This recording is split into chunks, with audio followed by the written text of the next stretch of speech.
From the moment we open our eyes to the world, we're handed armor. Be strong, be smart, be in control. We're taught to think before we feel, to analyze before we trust, to prepare for every storm as if life itself were a battlefield where vulnerability is the enemy. Logic becomes our sword, certainty becomes our shield. And slowly, without even realizing it, we begin to believe that if we can just stay one step ahead, if we can plan enough, know enough, anticipate enough, we won't have to feel the sharp edge of chaos. But here's the truth most people never say out loud. Control is a beautiful illusion, a polished mask that hides our deepest fear emotional exposure. The mind clings to order because it's terrified of uncertainty. It constructs narratives, rules, routines to avoid the unknown terrain of the heart, because what lives there? Messiness, doubt, longing, the kind of things that can't be solved with spreadsheets or strategies, the kind of things that demand presence, not performance.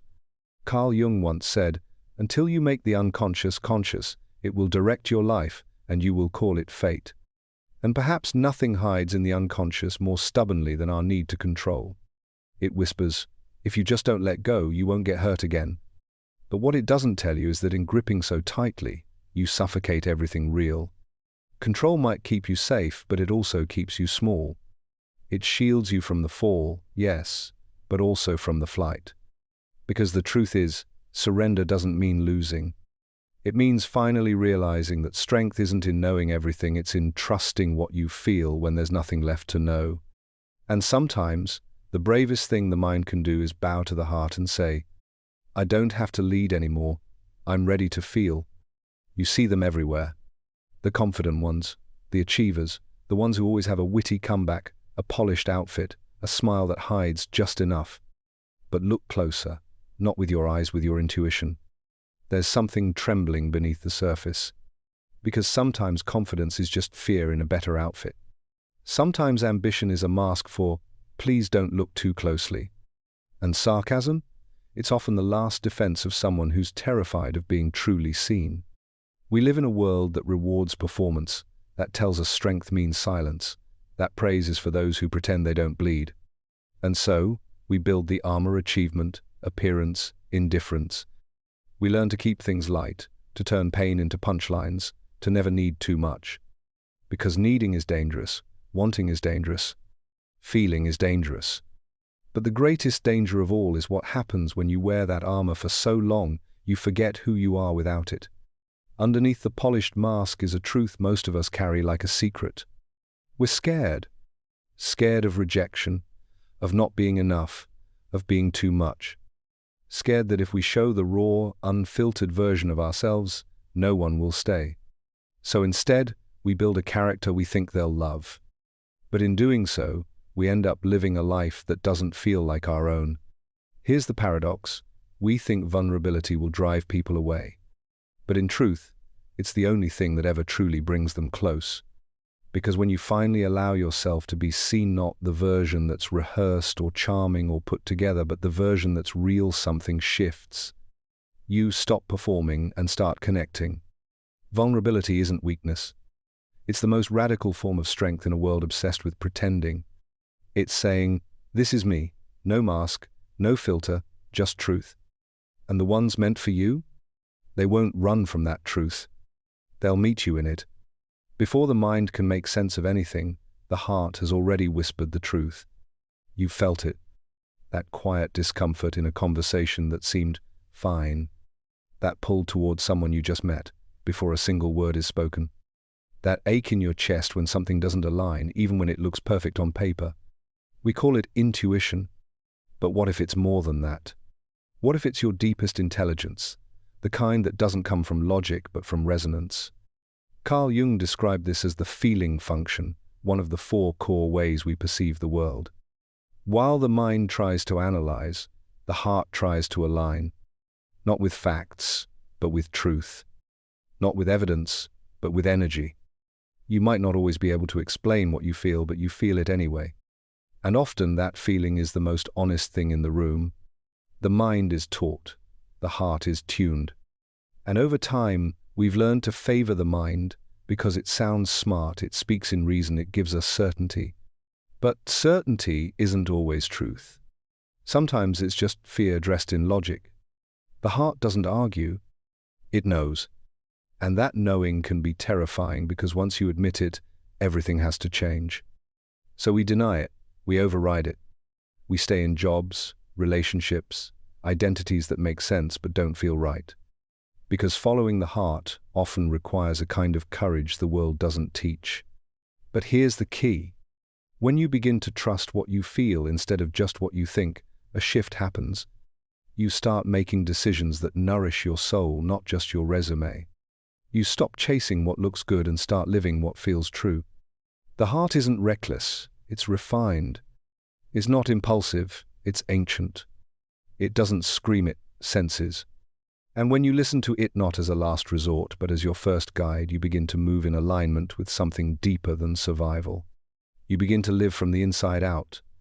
Surrender. The word alone feels dangerous. Like giving up, like losing ground, like admitting defeat. But what if we've misunderstood it entirely? What if surrender isn't about losing control, but about releasing what was never ours to control in the first place? We live in a world that glorifies holding, on pushing harder, planning more, staying strong. And yet, there's a quiet wisdom in letting go. Not of effort, but of resistance. Not of goals, but of the grip. Emotional surrender doesn't mean collapse. It means stepping out of the war you've been fighting inside your own chest. The war of perfection. The war of overthinking. The war of needing to be invulnerable just to feel safe. Carl Jung wrote, "The privilege of a lifetime is to become who you truly are. But you can't become that person by force. You can't fight your way into authenticity. You can only surrender into it. It's a different kind of bravery, the kind that doesn't roar but releases. The kind that doesn't conquer but allows. Because sometimes the most powerful thing you can do is stop trying to fix, to perform, to prove, and just be. When you surrender the mind's rigid patterns, the scripts, the judgments, the rule set doesn't make you weak. It makes you available. Available to feel what's real. Available to grow where you're guided. Available to receive instead of chase. Surrender is not silence, it's spaciousness. It's the breath after holding it too long. It's the soft exhale of a soul that finally knows it's safe to unfold. And here's the secret. The moment you stop trying to win at life is often the moment you start actually living it. Because surrender doesn't close doors. It opens the ones you couldn't see while you were too busy forcing the wrong ones open. You can't heal what you can't name. Most of us were never taught the language of emotion.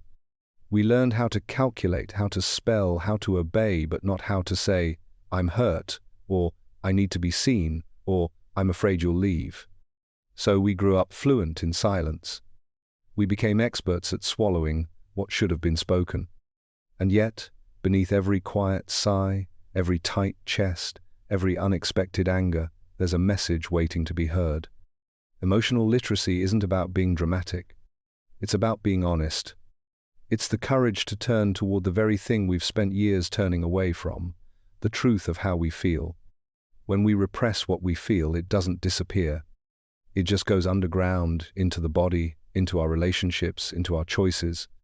That unspoken sadness, it becomes exhaustion. That old resentment, it turns into tension. That unmet need, it spills out sideways in irritation, distance, or self-doubt. Carl Jung taught that what we resist persists. And so, when we resist our own emotions, minimize them, ignore them, label them as too much, they don't fade. They fester.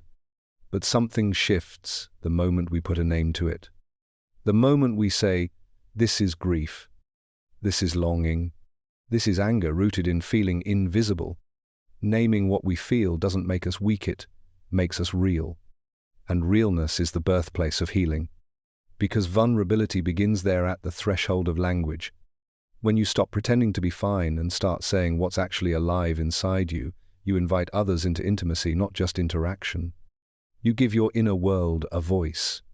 And in doing so, you start to reclaim the parts of yourself you abandoned just to seem strong. Emotional literacy is the beginning of liberation. Not because emotions become easier, but because they become yours. And when your feelings have a place in your life, you stop being ruled by them in the shadows. You stop reacting and start relating. Everyone has a breaking point. And strangely, that's often where real life begins. We spend so much time trying to avoid pain-avoiding failure, rejection, abandonment that we forget the wound isn't the end of the story. It's the doorway to something deeper. Carl Jung wrote about the archetype of the wounded healer, the idea that our deepest pain becomes our greatest path to wisdom. Not because suffering is noble, but because suffering breaks the shell of who we thought we had to be and invites us into who we truly are. Think about it. The people who feel the most often understand the most. The ones who've been shattered often hold the most light. Not because they are extraordinary, but because they stopped running from their wounds and started listening to them. Vulnerability lives in that exact space, where the hurt is still fresh, where the questions outnumber the answers, where your voice shakes because you haven't spoken this truth out loud before. But that's where the shift begins. Because what if your wound isn't something to hide? What if it's a map, a guide into the parts of yourself that long to be seen, soothed, and integrated, not denied? When you face what hurts not with judgment, but with curiosity, you discover something unexpected. You're not broken. You're becoming, and becoming is messy. It doesn't follow a straight line. It asks you to sit in the discomfort, to resist the urge to fix, and simply be present with the parts of you that once felt abandoned. That presence is healing, because it says to the wounded self, I'm not turning away this time, I see you, I'm here. And that is the beginning of wholeness. Not perfection, not getting over it, but integration where every scar becomes part of the story, not something you have to keep hiding. There's a voice inside you that doesn't speak in words. It doesn't shout, it doesn't rush. It doesn't try to impress or convince. It simply knows. But for most of us, that voice gets drowned out by doubt, by noise, by the ego's endless need for certainty and control. And so we confuse the loud voice of fear with the quiet voice of truth. The ego is clever. It sounds reasonable, practical, protective. It says things like, be careful, don't risk it. They might not love you if you show them that. It believes it's saving you, but really, it's trapping you inside old patterns, outdated roles, and a life built on avoiding pain instead of pursuing truth. The soul, though, it doesn't argue. It whispers. It nudges. It asks questions that don't always come with answers, but feel impossible to ignore. Carl Jung called the soul our inner compass, pointing not to what's safe, but to what's authentic. And here's the thing. That voice grows louder every time you allow yourself to be vulnerable. Because vulnerability is what quiets the ego and invites the soul to speak. When you stop performing and start listening, when you let yourself say, I'm not okay, or I want more, or this doesn't feel right, you break the cycle of self-betrayal. You create space for that inner voice to rise up and say, this is who I am, this is what I need. The mind fears change. It wants the familiar, even when it hurts. But the heart recognizes truth instantly, not by logic, but by resonance. And when the soul finally speaks clearly, it's not always comfortable, but it is always real. Trusting that voice doesn't mean you'll always know what to do. It means you're finally willing to feel your way through rather than think your way out. We don't meet people by accident. We meet them as mirrors reflecting back to us the places where we still long to be loved, still fear being seen, still hesitate to be whole. And yet, most relationships never reach that depth. Why? Because real connection requires real presence, and real presence requires vulnerability. You can share space, meals, even a life with someone and still feel emotionally alone. That's what happens when we hide behind roles, keep things polite, stay fine, even when we're falling apart. Without emotional honesty, relationships become performances, safe but empty. True intimacy begins the moment one person dares to say, this is what's real for me right now. No script, no mask, just truth. But that truth is risky, because what if they reject it? What if they leave? The fear of rejection is one of the deepest wounds we carry. So we protect ourselves by keeping things shallow, agreeable, detached. But in doing so, we sacrifice the very thing we're hungry for, authentic closeness. Carl Jung believed that relationships reveal the parts of ourselves we've disowned, which means the more honest we are, the more our partners become guides, not just companions. They show us where we're still guarding old pain, where we flinch at love, where we've confused attachment with intimacy. Vulnerability isn't weakness, it's a sacred offering. When you share your truth without demanding a specific response, you create space for real love to meet you. Not love based on roles, but on resonance. Not performance, but presence. And the people who are meant for you? They won't run from your vulnerability. They'll offer their own in return. That's where sacred connection begins. Not in perfection, but in shared courage. We admire independence. We celebrate the woman who needs no one, the man who handles everything. But what if the obsession with self-sufficiency isn't strength, it's a scar? Sometimes, the drive to do everything alone comes from a place no one sees. A childhood where asking for help was met with disappointment. A relationship where vulnerability was punished, not protected. A life that taught you needing others is dangerous. And so, you built a fortress. You told yourself, I've got this, even when you didn't. You learned to hold the tears, silence the longings, laugh through the ache. Because relying on someone started to feel like betrayal to your own survival. But Carl Jung reminds us, what we deny in ourselves, we project onto others. So when we bury our need for closeness, we begin to judge others for theirs. We call them needy, dramatic, weak. Not because they are, but because they mirror the very tenderness we've disowned. This is shadow work, seeing what we've hidden in ourselves and bringing it back to the light. And one of the most exiled parts, the need to be held, to be helped, to be loved without earning it. Vulnerability is not becoming dependent, it's becoming human. To need isn't to regress, it's to remember that healing happens in connection. That strength includes softness. That resilience doesn't mean never falling, it means letting someone catch you when you do. There's no shame in needing. Shame only exists where we've been taught to reject our truth. And your truth is this: you don't have to do it all alone. You were never meant to. Letting someone in doesn't mean letting yourself disappear. Vulnerability is not overexposure. It's not trauma dumping. It's not giving your heart to anyone who simply asks for it. True vulnerability includes discernment. There's a difference between a boundary and a wall. Walls shut everyone out, even those who come with care. Boundaries say, this is where I end and you begin. Walls are built from fear. Boundaries are built from self-respect. Many of us confuse the two. We either bear everything too soon, hoping someone will finally see us, or we close off completely, afraid of being hurt again. But either extreme costs us the one thing we long for most: connection with integrity. You don't owe anyone your deepest truth until they've shown they can hold it. And you don't need to shrink or harden just to stay protected. Carl Jung taught that integration is the key to wholeness.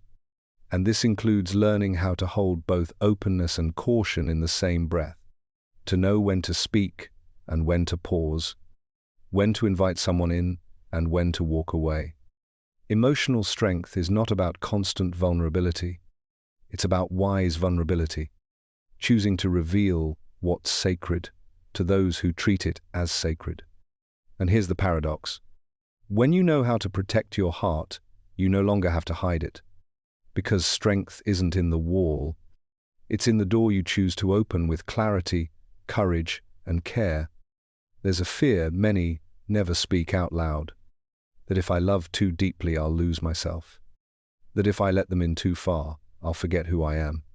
Is not irrational. For some, relationships have meant erasure. They gave and gave and gave until there was nothing left but a shell.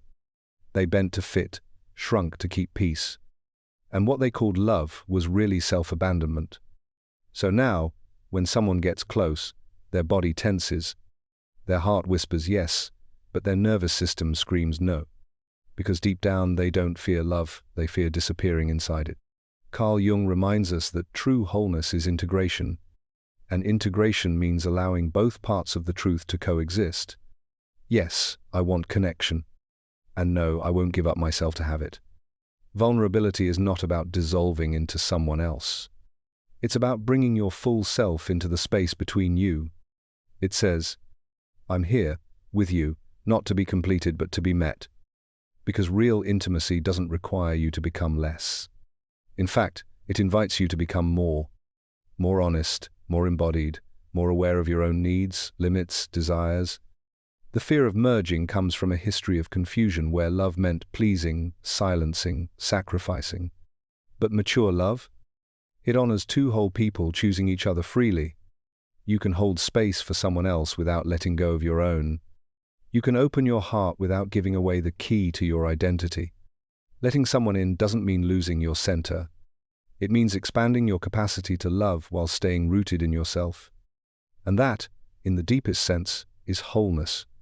Not perfection, not balance, but a home inside yourself that doesn't vanish just because someone else walks in. There's a current in you, subtle, ancient, and often forgotten.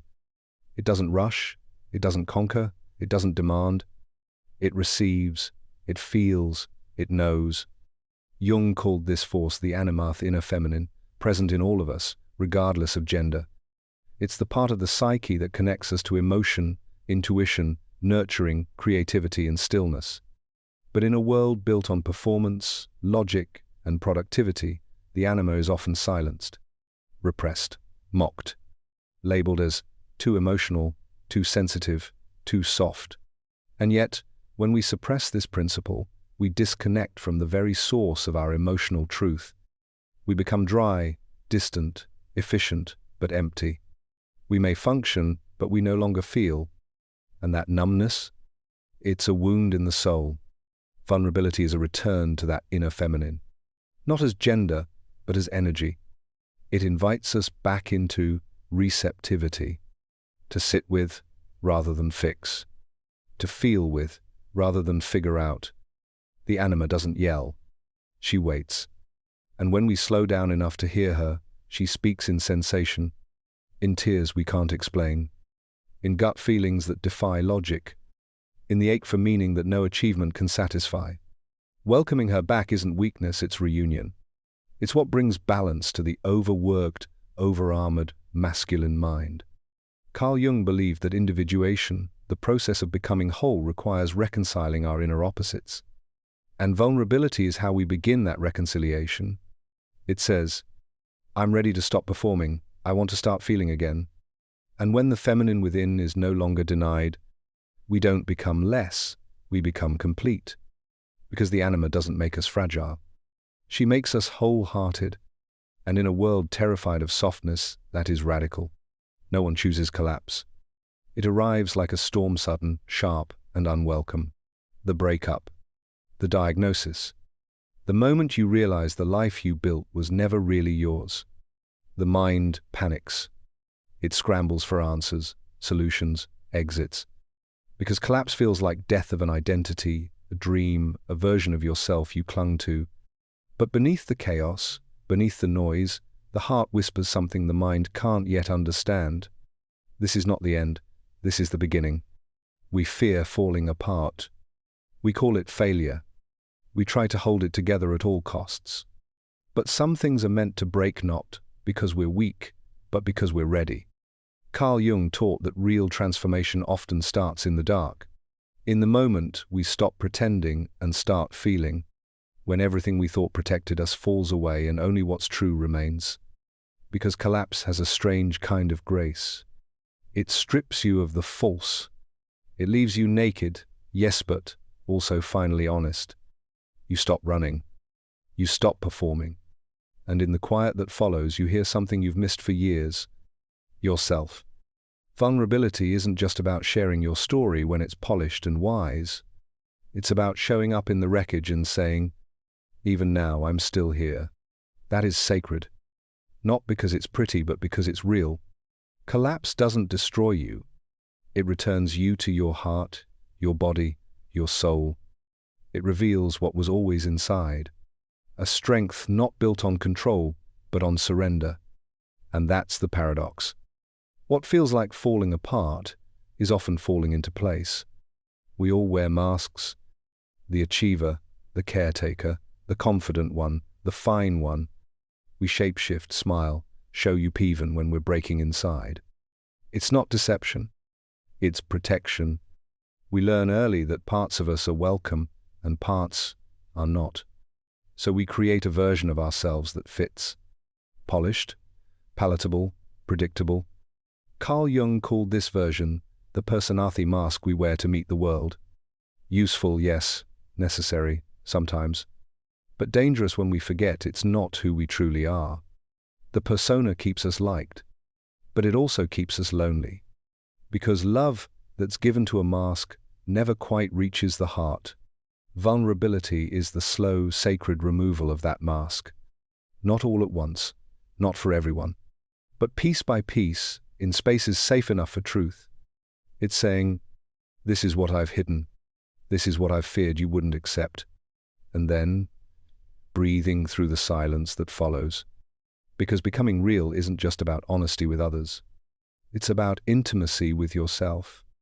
It's about facing the mirror without flinching, holding your contradictions without judgment, owning your scars without explanation. Jung said, the most terrifying thing is to accept oneself completely. He was right. But it's also the most liberating. Because when you stop performing, when you stop asking, who do they want me to be? And start asking, who am I when I'm alone with my soul? That's when the real you begins to rise. Raw, imperfect, unapologetically whole. And here's the truth. When you're no longer afraid to be real, you finally start to feel free. Not all power is loud. Not all strength wears armor. Some power moves in silence. It speaks without needing to be heard. It holds without needing to hold on. This is the power of an open heart.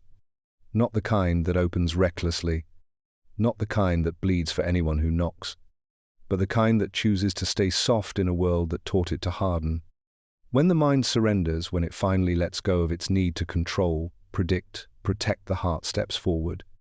Not with force, but with presence, with clarity, with a courage that whispers instead of shouts. The heart doesn't ask for guarantees. It asks for truth. It doesn't need to dominate, it wants to connect. And here's what few will ever say out loud. Vulnerability is the most revolutionary kind of strength. Because it's not built on power over others. It's built on power within. It's the strength to say, I love you first. To admit, I'm scared, without shame. To walk away when something hurts, even if you could stay. To speak your need, to tell the truth, to feel without apology. That's what strength looks like when the soul is leading. Carl Jung spent his life mapping the unseen parts of who we are. The shadows, the masks, the archetypes we embody without knowing, but he also pointed us back to something ancient and alive. The self, not the self that pleases, the self that remembers. And when you remember who you are, when you stop hiding, stop performing, stop protecting the very parts of you that make you human, that's when you begin to live with power that doesn't need to be proven. Because you don't need to be hard to be strong. You don't need to be perfect to be worthy. You don't need to be guarded to be safe. You are most powerful when you are most real. Let the heart lead. Let the mind rest. Let the truth be felt, not just known. And watch what happens when you stop trying to be enough and simply are. This story was brutal, but this story on the right-hand side is even more insane.